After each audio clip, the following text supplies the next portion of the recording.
ne connaissait pas Tim en personne, mais qui avait entendu parler de lui. Je suis très contente qu'il ait proposé de faire une série de lectures ce soir au cabinet. Moi, personnellement, sa rencontre, ça a vraiment changé ma manière de travailler. Il y a à peu près 1 an, please. Now, the stage is yours. Thank you so much. Yes. Did she say anything bad about me? No, actually, I spoke more about me and about the way I met you. I'm sorry, that's why. I wanted to introduce him in English because I didn't want to make him like uncomfortable. But he was like, no, say it in French. So in the French way, I did it like really selfish. So I just explained how you just knock to the door and how you change my practice and my life. So thank you. Je vous en prie. Welcome to Paris tonight. Now, talking about philosophy and technique is a little bit like talking about religion or politics. There's practically nothing that you can say that will not offend someone. So I'm sure that you won't agree with everything that I say tonight. I don't care. I respect your opinion, and it's okay if you don't respect mine. But I have been where you are, and I have spoken in most of the schools, chiropractic schools in the world in probably the last 7 or 8 years. I have about 40 hours of continuing education. I have kind of this big picture of where our profession is headed, what we are changing into. Sometimes I lapse into this chatter California patois. Don't let me do that. Just raise your hand. Or if I say some phrase that you didn't get, just raise your hand. Does France need chiropractic? My opinion is that in America, there is only one decent school. The other schools are not so good. And my opinion is that in the majority of schools, the graduates coming out of that school, only 50% of them ever even try to go into practice. And somebody says, well, what did the rest do? The answer, something else. So why is that? What's the difference between the ones who give it a try and the ones who don't feel like it? You know, after they're $250,000 in debt, right? So here's the thing. The ones who do go into practice saw or heard or personally experienced the big idea. Sorry for such a simplistic term, but it's really true. The idea of, does France need chiropractic? Look at all these freaking people here. It's like there's a lot. How many of these people do you think are subluxated? You know, especially the ones that never heard of chiropractic, which is most of them. And even the ones who've heard of chiropractic, most of them never heard of subluxation.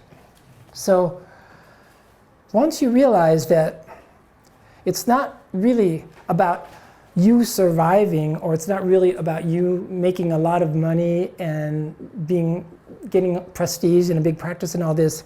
It's more about the world is dying. Children are dying. People are getting sick and staying sick too long unnecessarily because nobody told them what we know. Nobody told them what we can do. So if that sounds extreme or cultist to you, good, you're in the right place because you need to hear this. Oh, so I would just tell you this really quick. You know, I've spoken a couple, 3 times at AECC and also in Wales for a great group of people in Wales that had a lot of students. You know, I always do this evaluation sheet. I'm going to give you an evaluation sheet when we're done. What did you like about it? What didn't you like? And so many people, they didn't like success in chiropractic with making money. They really didn't like that. And then I remembered that when I was at AECC, they said the exact same thing. And then I realized, oh, I see. We're jealous of the successful person. We're jealous of the successful person. He must be doing something crooked. He must be doing something evil, something underhanded, right? It's not like that at all. Here's the funny thing about money. Money is not an end in itself. If money is your goal, then you are less than professional. Money just happens to be a necessary consequence of abundant service. So see that picture of all the people, all the French people? It's this idea of abundance. Everything is in abundance. Subluxation is in abundance. People who need chiropractic care are in abundance. So the need for our service, the world is dying because they don't know about our service. So once you realize that every person out there that you see walking down the streets really needs you, if they can just somehow find out about that we exist and what we can really do for them. And then the more people we are able to reach, the more people we are able to communicate with, you have to say it in a certain way. You can't fake this.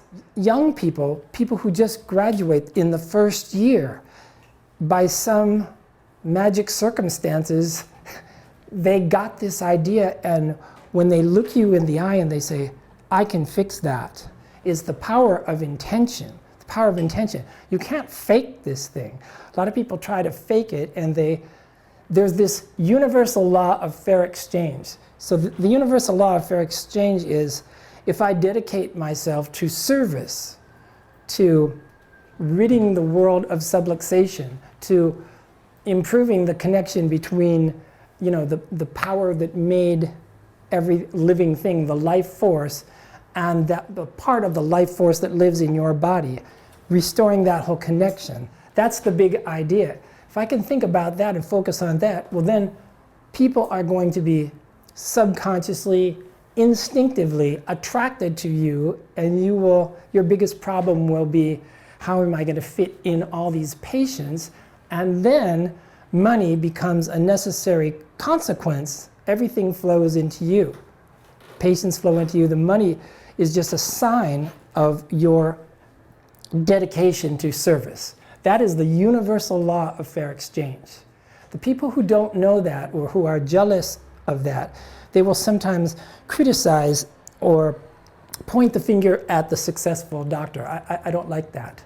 Don't worry about money. Money will come as you focus on abundance of service. Abundance of service. I was really gratified to hear your description of your school. I mean, I didn't know about that, because your school has a much worse reputation than you just described to me. And so I'm glad that they're focusing on teaching people to adjust. That's really good news.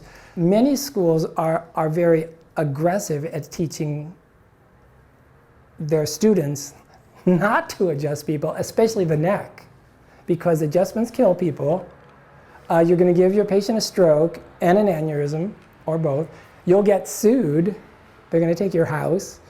And a lot of schools really do teach their students this. I wish this were not true, but this is true. Has anyone in here ever killed a chicken with your bare hands? I was in, where the hell was I? I was in Wales with Benny. Two guys said yes. Two guys, they were farm guys, They go, oh yeah.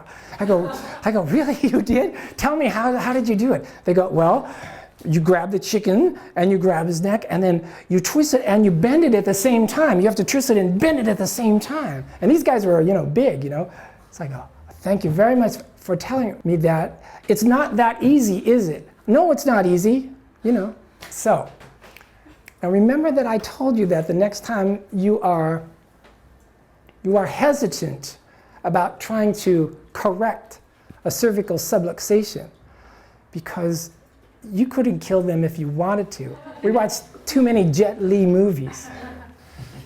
Did you know that women who go to the beauty salon to get their hair shampooed and they lean back like this, do you know that 1 in 8 million of those women gets a stroke from doing that?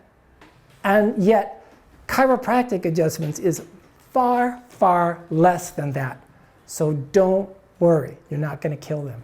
Now, in your life, do you have a death wish the same way I do? This is how I get out to feed my horse 3 times a week. I've been in the hospital several times because of that. Here is Beaujolais. And he has put me in the hospital Does the word hemopneumothorax mean anything to anyone? I'm sure that some of us could regale the rest of us with the details of your own personal injuries for the rest of the evening. Is that true? Anybody have an injury? Or your family? Because I knew some really good chiropractors in my town when this happened to me, I immediately got adjusted right away. And I recovered incredibly fast from serious injuries with no residuals, 100% recovery. I wish everyone were as lucky as me, but it's just a question of having the knowledge. Dan Murphy, okay, one of the best, he was my teacher, one of the best lecturers in our profession. He will explain to you, write this down everybody, the fibrosis of repair. The fibrosis of repair. He's the expert in that. And this is why these idiots who are medical doctors or orthopedists and the car accident patient comes into their office after the car accident and they walk out of that office with a neck collar. Unless your neck is broken, that is ensuring that your recovery time will be as long as possible and you will have permanent residuals. Organized medicine, medical doctors are fantastic for first aid. Organized medicine has saved my life several times, so I respect them for what they're really good at. But they try to do too much. So I always say, save my life, but not too much, because they want to go on and on and on. Chiropractic should take over as soon as they're out of the critical phase. Okay, who's the lowest quarter student here?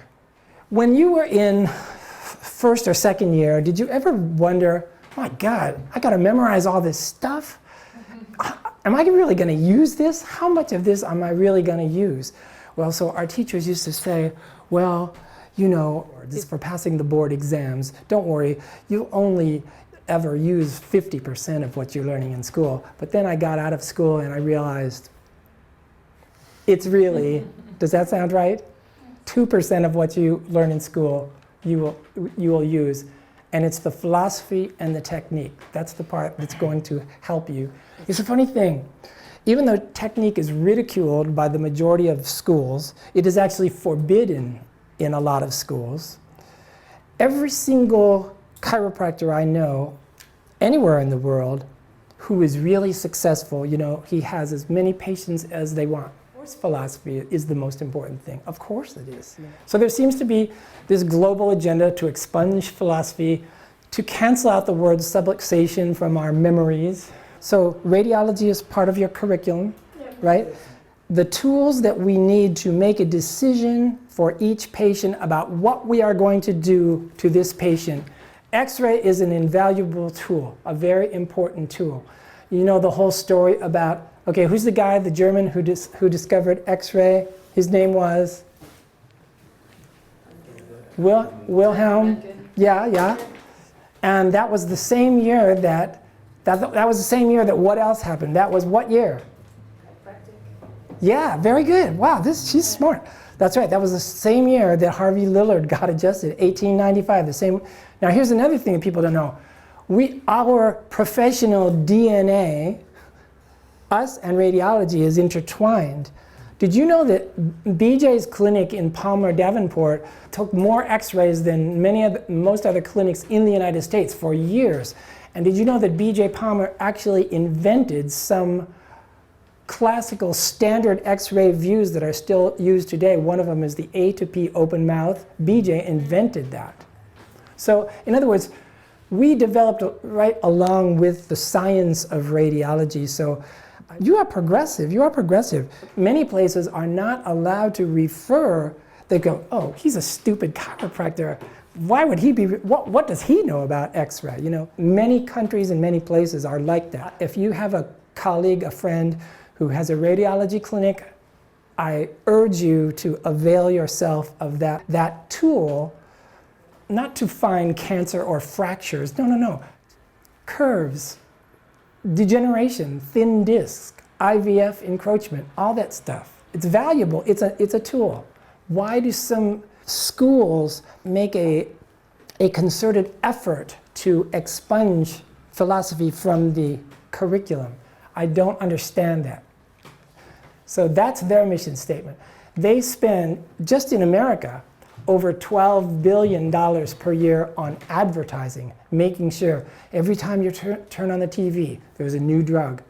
Ask your doctor, ask your doctor, ask your doctor. Now, if you knew that by investing $12 billion, you could get a return of $2.7 trillion, would you do it? Oh, yes. Yep. Yeah, so it works really well. Okay, so what is the stated purpose of chiropractic? It's to detect and correct vertebral subluxation. Now, I sense in this room that there might be some people in this room who are not quite convinced that vertebral subluxation is an entity in the physical plane of reality. So that's okay. Now believe me, I know I'm the least religious person in this room, okay? You don't have to call it God or religion or anything like that, but this is just by observation. So is subluxation, is it controversial or is it quintessential to our profession? And here's another thing that I always notice about these people who are telling you that there's no such thing as subluxation, especially if they're a teacher or an administrator in a school. They never tell you what chiropractic is. If you look on their website, they never define chiropractic. They spend all the time telling you what chiropractic is not.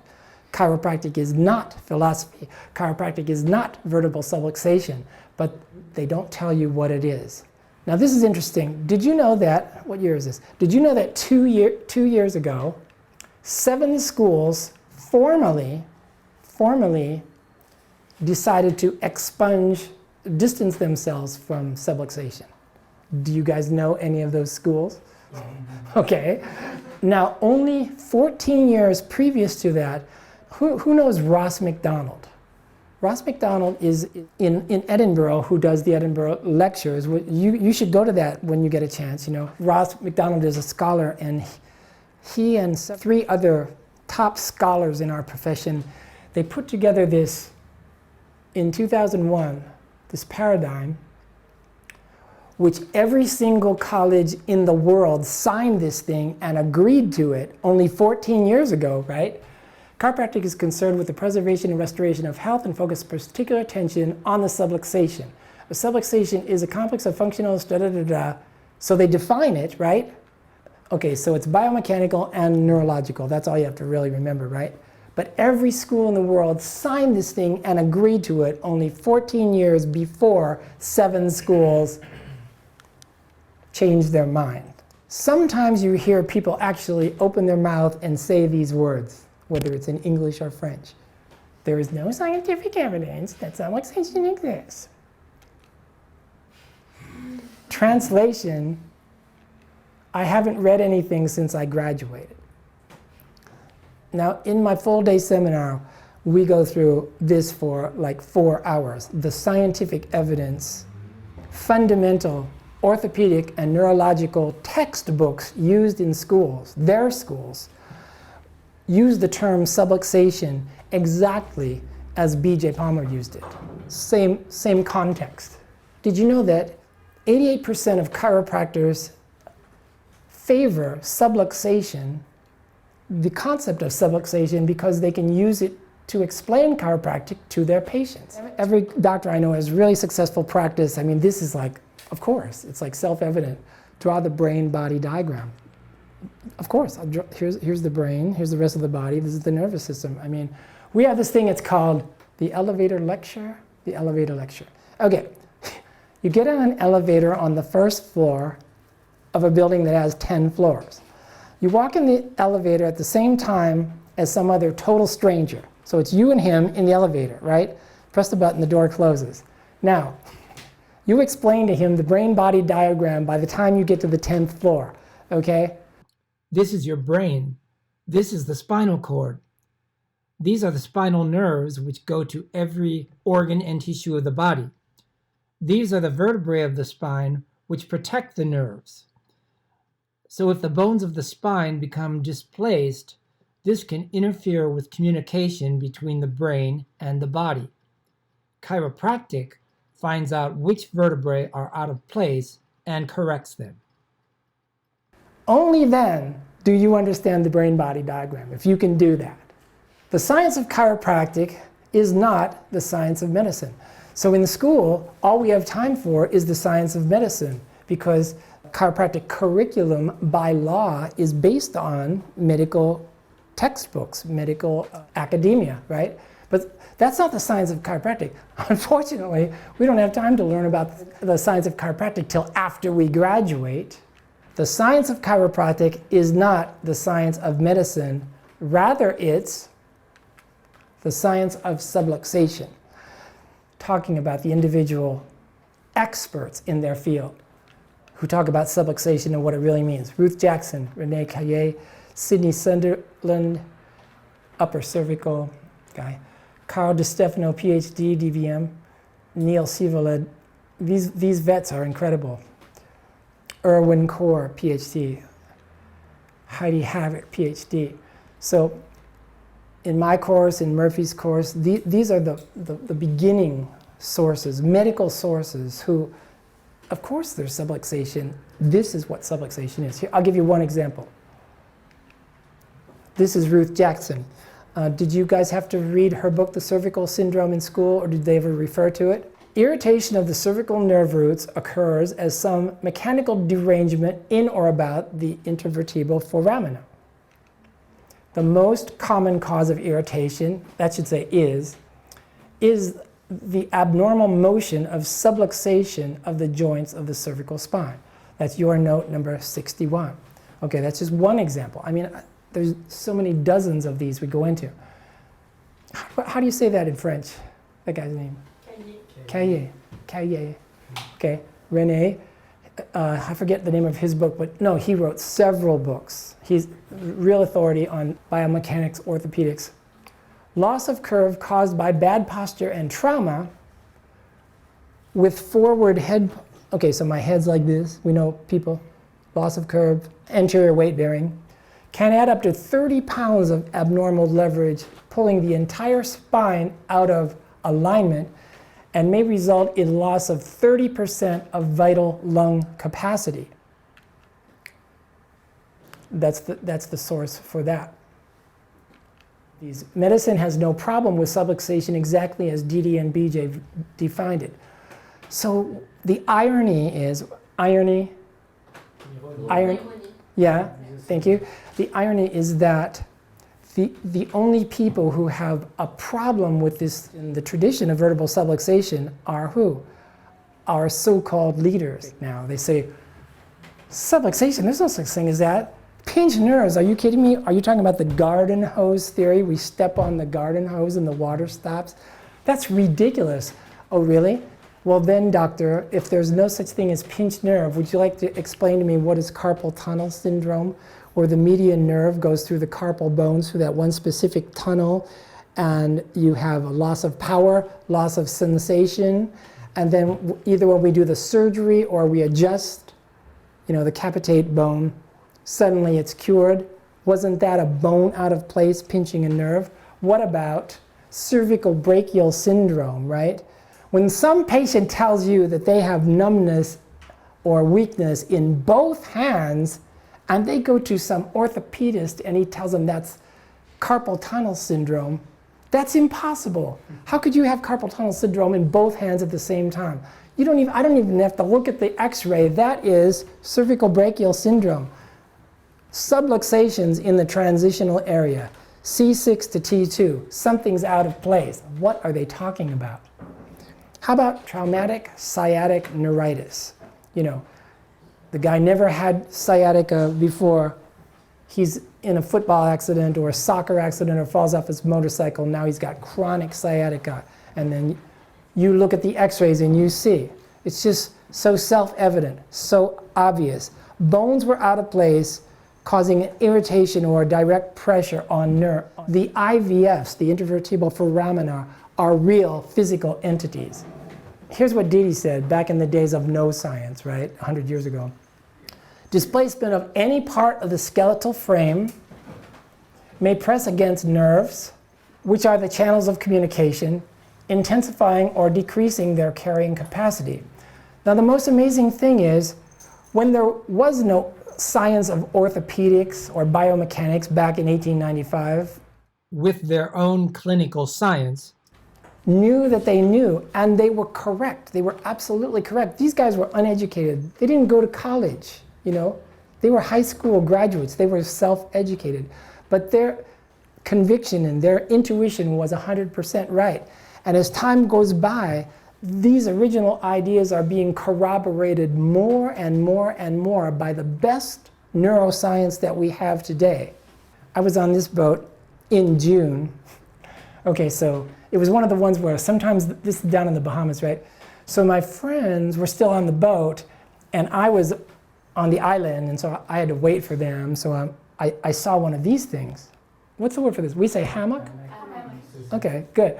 So, and I thought, okay, well, I'll just wait in the hammock. So it's like here, and I like back into it, hopped up on it. And that was stupid because it flipped completely upside down. It would have been a cartoon. Slammed my head into the sand. That night and after that, I had this incredible shoulder numbness, radiating shoulder numbness that I never ever had in my life. Now that was definitely a bone out of place, pinching a nerve, and it stayed like that until I found a chiropractor who could actually adjust. I mean, I'm traveling all the time in the United States too, and it's like, it's so hard to find a chiropractor who can adjust. They want to balance my chakra or tell my fortune or something like that. Just freaking adjust me, dude. I'm a chiropractor. You're a chiropractor, remember? Compression. Compression is a provable scientific condition. Disc involvement. The disc wears out, the IVF becomes smaller. It's not a theory. We can see it on MRI and X-ray. Cord compression, spinal stenosis, military neck, loss of cervical curve. The spinal canal is threatened. Foraminal compression, verifiable on X-ray and MRI. These are real conditions, very common, that people have all day, every day. All these millions of Frenchmen walking around. We got to tell them about it, and I can fix that. The whole slide, all it says is, I can fix that. Now this is when you really have the conviction, you have the courage of your conviction, you really know the power that you have as a chiropractor, and you have absolutely no inhibition, yeah, about sharing that with anybody. And you see a guy walking down the street, young dude, and bonjour, I can fix that. Just like that. Then you'll know that you have arrived. You have arrived, okay? Okay, compression, neurodegeneration. Okay, is this bone out of place, pinching that L5 nerve? I think so, yeah. Military neck, loss of curve, right? This stretches the cord 5 to 7 centimeters abnormally, causing a fibrosis. It can cause a fibrosis of the posterior longitudinal ligament right here after time, which eventually increases the pressure on the anterior cord right here, and after time, causing ischemia to the cord. Your note number 11 and 12, Alf Brigg, René Callier. Those are the top orthopedic experts. All the orthopedists have to study these guys. I mean, I'm just giving you a couple of them. There's dozens and dozens of these references. So some people say this, yeah, spare us the philosophy, just give us the science, please. Well, a few of the mainstream, fundamental orthopedic and neurological authorities that document vertebral subluxation exactly as BJ and Didi envisioned it.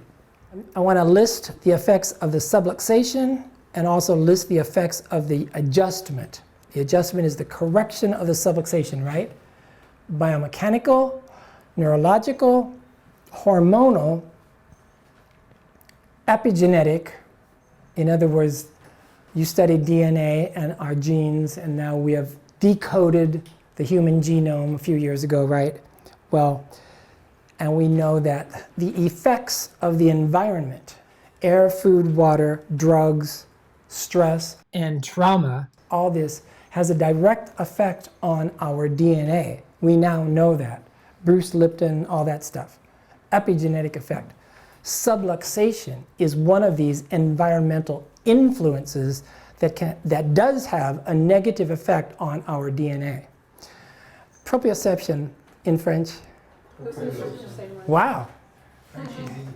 Yeah, it really is. I can hear it. Anyways, proprioception in survival. So humans have a dream archetype. Shit, this is great. Okay.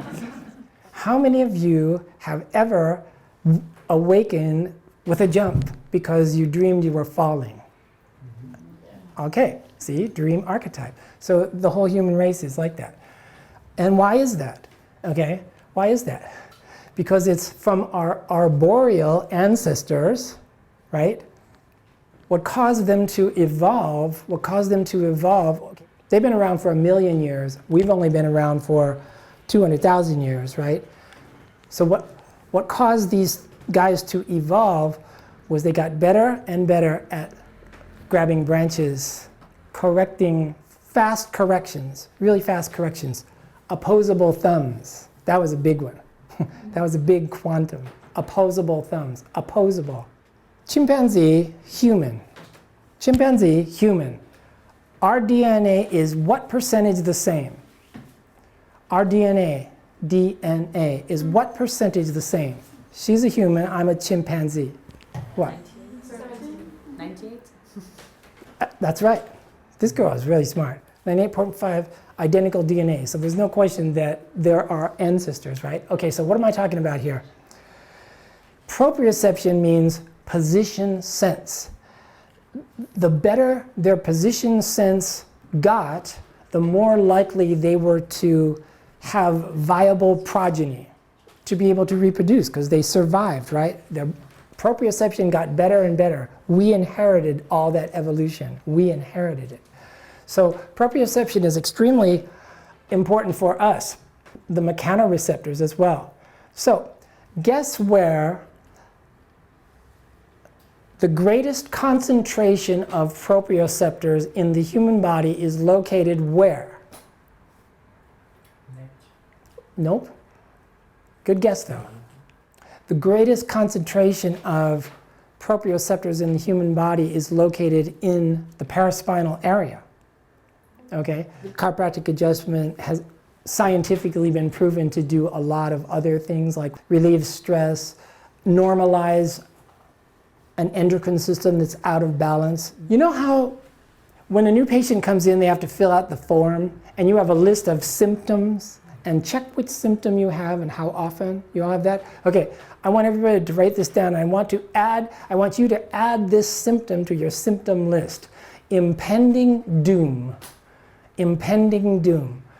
Impending doom is a classical term in psychology, in English, in American psychology. Impending doom. That means I got this feeling something's wrong, but I don't know what it is.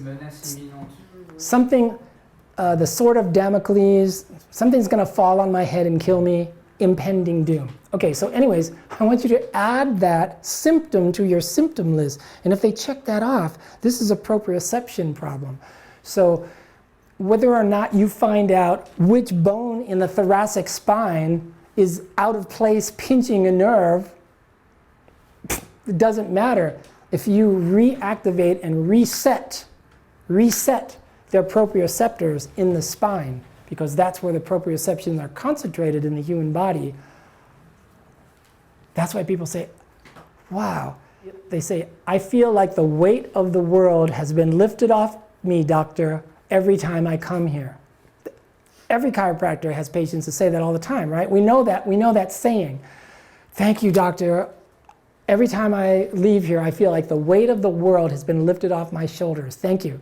That's what that is. That's what that is. Resetting the proprioception. Sorry, I don't have time to explain that anymore, but we go into that in detail. I've got all the science for that. I have all the science for that fact. And this is a primary effect of adjustment. Not knowing where you are. Proprioception, imperfect proprioception. cumulative effect becomes chronic stress. So I always say stress is one of those, what's the word for stress? Oh, Jesus. I'm going to stop asking you, right? You people are really good at speaking English, I'm just telling you. Stress is one of those words that everybody uses without really knowing what it means. Stress does not mean you just found out your mother-in-law is coming over for the weekend. That's not stress, okay? Stress means you have a diminished expression of life in your body all the time. That's stress. So it becomes cumulative, it becomes chronic. This has a direct bearing with subluxation. Oh, here's the other thing that Heidi taught me. You know the intrinsic muscles of your spine? Intrinsic? Is it intrinsic? Intrinsic, okay. Which means the rotator, those tiny little 1-inch long muscles all down your spine, rotatories, multifids, interspinali, intertransversarii. Remember all those we had to memorize? Guess what? She found out they are not for moving the bones of the spine.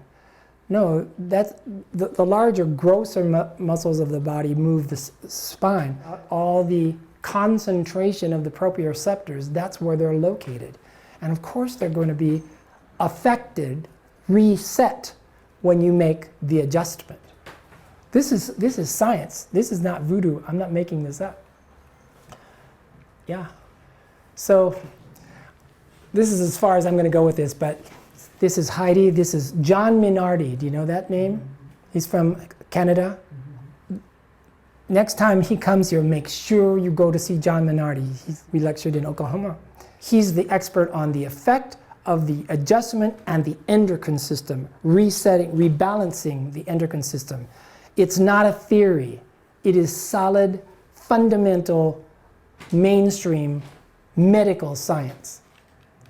Heidi, pre and post. You know, Heidi is the one who hooks up the patient pre and post with electrodes, measures, does the adjustment, measures again. Yeah. Increased sensory integration.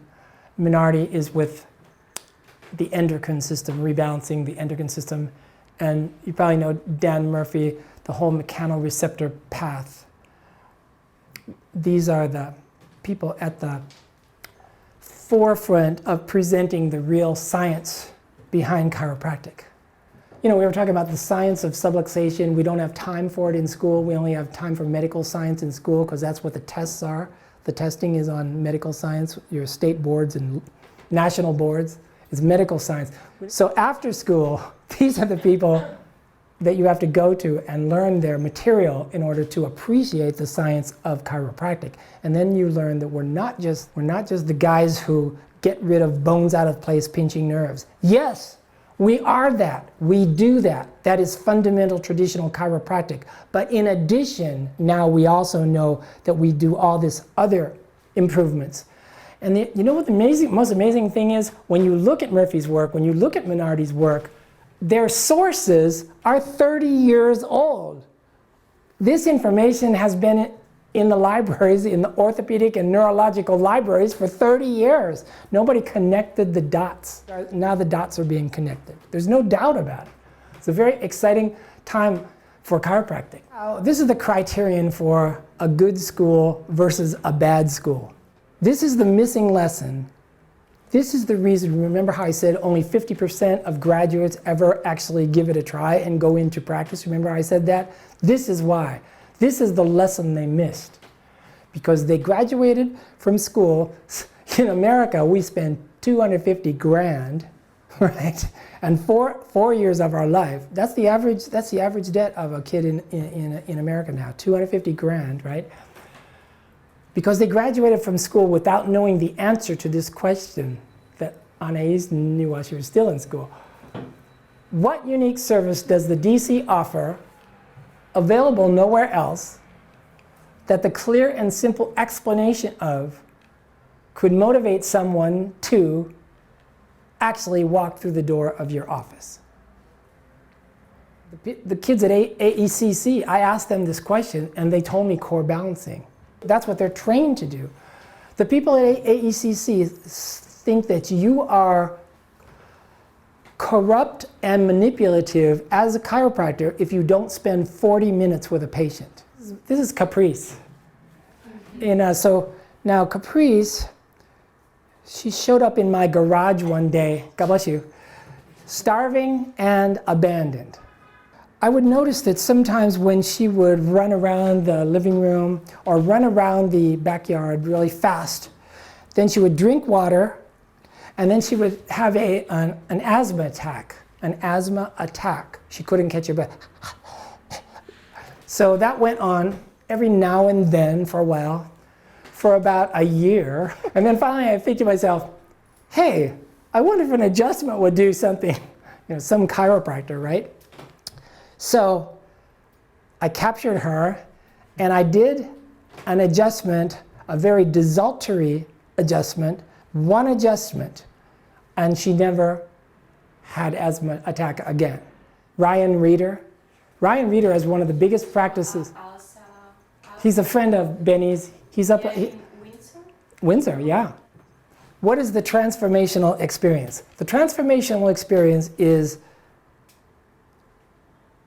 that moment, that day, that you finally realize two things. Number one, that chiropractic is something real, and number two, that I can learn to do it. Now, I'm going to ask everybody, first of all, everybody close your eyes. Now I'm going to ask everybody that question. How many of you have had this transformational experience? Raise your hand. Keep your eyes closed. Okay. Hands down. Open your eyes. That's fine. That's fine. This is another criterion that separates those who are going to be successful to those who will never be successful, who will give it up. The transformational experience. So, I gave that exact same explanation to Ryan's group in the UK, where up by Windsor, yeah. Windsor Castle, great place. And this girl, very quiet girl, in the second row, she raises her hand. Yes? Well, doctor, what if the transitional experience was a negative one? And I'm thinking to myself, oh, Jesus. You're always aware of people trying to torpedo your presentation. So I go, why, what do you mean? She says, when she was in school, some gorilla in clinic, so he grabbed her neck and twisted it to one side. Do you know, what's the French for dissecting vertebral artery? Similar, what is it? Disséquer son artère vertébrale. Thank you. And she said, yes, that was my transitional experience. So I said, and when was this? And she said, 4 years ago, when she was a chiropractor. This was her last year in school. This is every instructor's dream, to get live ammunition. That's what we say, live ammunition. I'm like, yes, thank you, Jesus. Because no one's touched her for 4 years, right? And then I go, wait, your last adjustment was 4 years ago, right? Okay, let's stop here a minute. Now, at this point in the discussion, what would you say? The last adjustment was 4 years ago. I had a dissecting vertebral artery. What would you say? Anybody? Like, this guy is one of these walking successes, because there's very few people that would say that, and he did not hesitate. So, but everybody is afraid of what they've been telling you at school. Don't adjust the neck, you're going to kill people and they're going to sue you. That's what everybody's thinking. So what I said was, would you like me to check you? That's what I said. Would you like me to check you? So she says, okay. Does anyone want me to check them? Okay, go ahead. Take your glasses off then. Now pretend like he's the girl, right? Okay, so all I did was, Oh, this guy's great. Now, no, this guy's not even subluxated. This guy's great.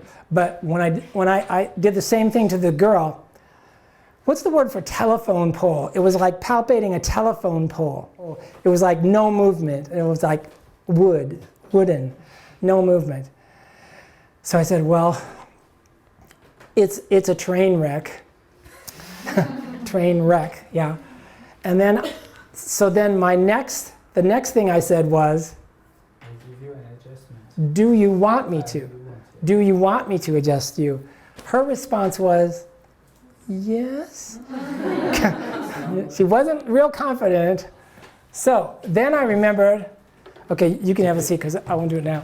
So then I remember what Clarence said. So, I mean, T2 all the way up to C1, it was like freaking a tree. You know, there was no movement. It was all screwed up. It was fibrosis, everything else. You know, no one had adjusted her for 4 years. So then I remember what Clarence said. Now, what did Clarence say? What did Clarence say if you have multiple Subluxations. all in the same part of the spine? Which one did he say you should do first? Anybody remember this? It's right in the Gunstead notes. Anybody? He said you always do the lowest one first. And you always start with the lowest. So on her, it would be T1. I just set up on T1. I got her to tension. I did not give her a halfway adjustment. I gave her a real adjustment. For 1 second, I envisioned her T1 vertebra on the other side of the room. So there was no doubt that I was going to move that bone. So that happened. And then I straightened her up, and I still had my hand on her shoulder, and then I started talking real quietly to the group, explaining what I had just done, what had just happened, and the girl was whimpering. She was kind of sniffling, kind of crying, you know. I kept my hand on her shoulders to just calm her down, and she finally calmed down, and then I said, why have you not been adjusted for 4 years? Why have you not had an adjustment for 4 years? That's what she said. No one would touch me. No one would touch me. Risky? No. It's the lack of process. It's the lack of understanding. So, you know, I've been all through Murphy's course. I understand the fibrosis of repair. You must write that term down. You must really understand this term, the process of the fibrosis of repair. After an injury, how fibrotic tissue, the stages of the fibrotic tissue makes you, it invades into the ligaments and the muscles and makes it so rigid, and how important it is to get adjusted as soon as possible after an accident, after the edema goes away. As soon as the edema goes away, you must adjust that person right away. The longer you wait, the more fibrosis will build up. It's a physical thing.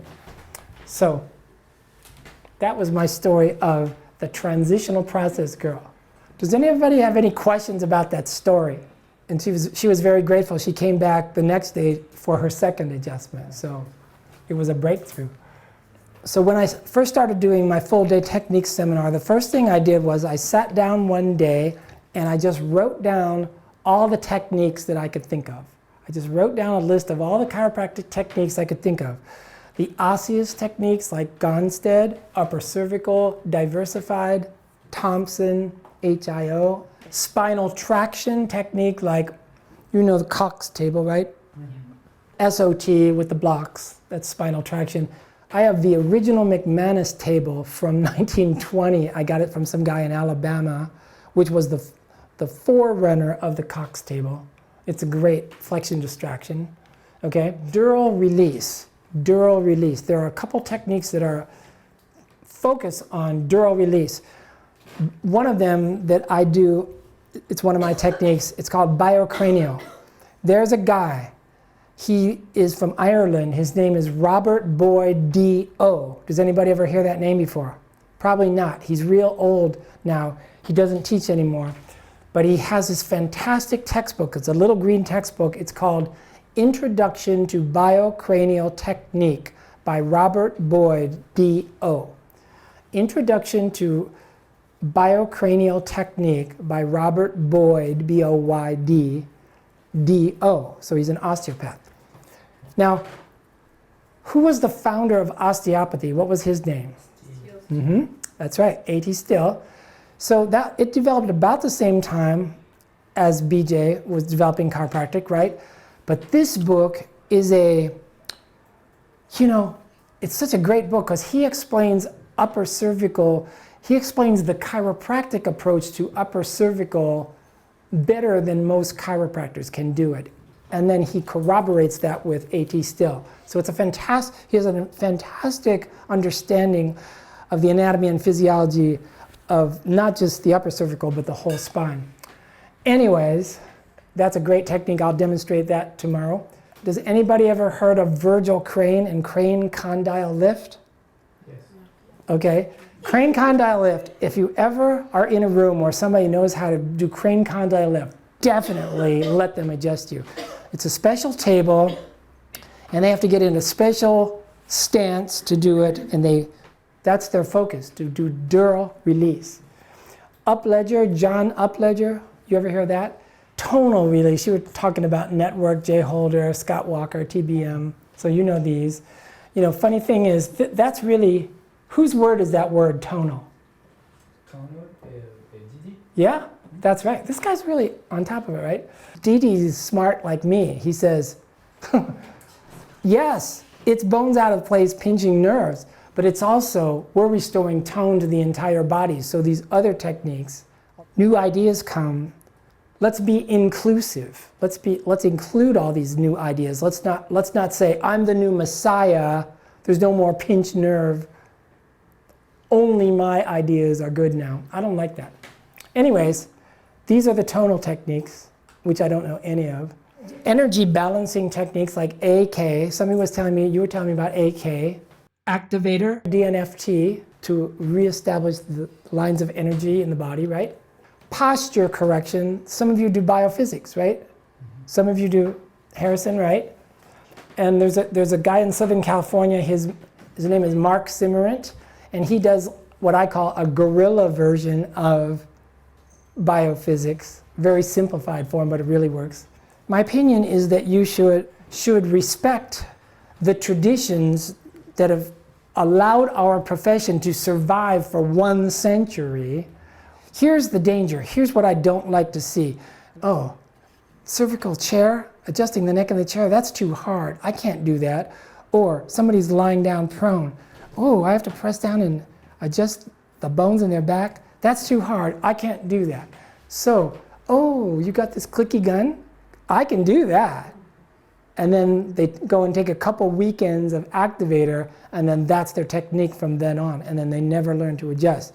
Well, my opinion is that you just cheated yourself. You cheated yourself because one technique is not going to work for every single patient you're going to see in your whole life. Something that actually moves the bones.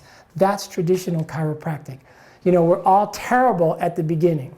Everybody who begins to play the guitar or the violin or the piano, they're all terrible at the beginning, and they have to be willing to be terrible for a year or two or longer in order to become good. That's exactly how chiropractic adjusting is. A lot of MDs think that chiropractic is voodoo and is dangerous and is silly and stupid. A lot of MDs think that. Other MDs know that it is valuable and actually refer patients to chiropractors. Chiropractic is the world's best kept secret. Chiropractic is the world's best kept secret. Just think about this question.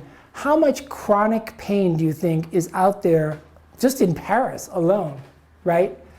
People who are in pain all day, every day.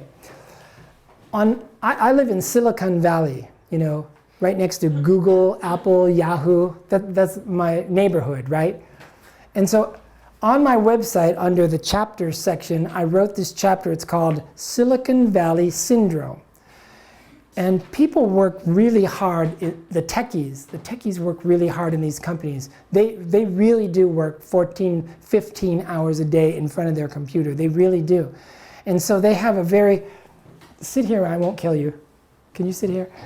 They really do have a characteristic set of symptoms because The monitor should be at eye level, even with your eyes, and it should not even be 5 degrees off. It should be right in front of you, right? So you're not rotated all the time, right? Because if it's down here like it is on most people, then the person's going to have anterior weight bearing, right? So when they tell me what their job is, who they work for, how many hours they work, before I even touch them, I know what their subluxation is. You know, I know what they're going to feel like. I couldn't have done that lateral flexion on these techies. Their whole neck goes over because the bones are not individual anymore. And then the traps up here, the trapezius, they're like sheets of steel. And then the rhomboids in here, the rhomboids in the shoulder, rhomboids, what's the word, rhomboid? Of course. It is like, you know, rolls of aluminum, you know, just really, really tight. It doesn't feel human, you know. And then they always say, they think they have carpal tunnel syndrome. I go, do you have any pain or numbness in the hand? Pain or numbness? Oh yes, doc. I have a lot of pain and numbness all the time. So with a neck like that, of course they have pain and numbness in the hand, but it's like mainly they have cervical brachial syndrome. So if you can clear up, I call it the transitional area, C6 to T2. They're all going to have some subluxation in the transitional area. If you can just clear that up in a couple of weeks, you know, at least 3 times a week for a month, you can give them a new life. How many unnecessary drugs? Do you know that the guys who make Vicodin, yeah, the guys who make it, do you know what the scientists who make that, do you know what they say the effective amount of time for Vicodin is how many days? Anybody know? It's 14 days. They tell you that it's not effective after 14 days. We got people who have been on Vicodin for a year or 2. So that is completely ridiculous. So how many unnecessary drugs? But why are people taking all these drugs? Because the medical doctor told them that's all we have for chronic pain. You can either live in chronic pain or you can take these drugs. That's your choice. So they don't know anything else because they don't know about chiropractic. Surgery, my God. Same thing with surgery. In California, if you have what is diagnosed as irritable bowel syndrome, IBS they call it, if you have that for more than a couple weeks and they can verify it with some testing, they talk these people into resecting or cutting off whole sections of the colon after a 2-week long problem. This happens all the time. I can't tell you the number of unnecessary surgeries that go on for very simple things that can be resolved by diet and by chiropractic, which is actually like 90% of the problems. Diminished life, diminished expression of life. So this pain determines the quality of people's life, how much lowered quality of people's life there is. This is an epidemic in your country and in my country because people don't know there was an alternative. People don't know about chiropractic because nobody told them about it. So who else will set them free? Yes. Only us. The medical doctors don't want to set them free. The medical doctors want them to be completely dependent on their opinion. Medical doctors don't like people to be set free because it's bad for business. How many drugs are there in the PDR, the physician's desk reference? Maybe 10,000 drugs.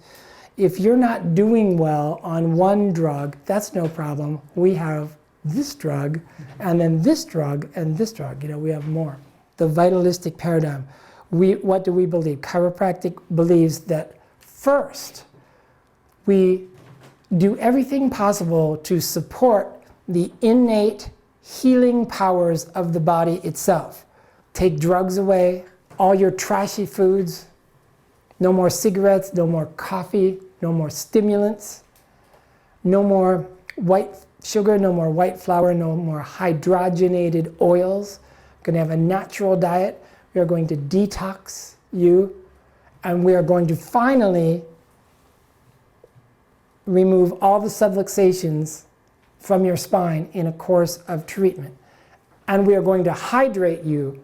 You're going to start drinking 1 to 2 liters of water per day for the first time in your life. These simple things, okay? Now if we do all that stuff for a couple months and you still have these problems, you're still getting worse, well maybe then I might refer them to the geniuses, the medical doctors. But not too often. How often do you think that happens? 1%? 1% of the time. So that's why they don't like us. That's why they're afraid of us. Because of the power of what common sense, simple chiropractic, and changing the lifestyle to a detox type of lifestyle. That's what it can do. It can really set people free. My country is way worse than you.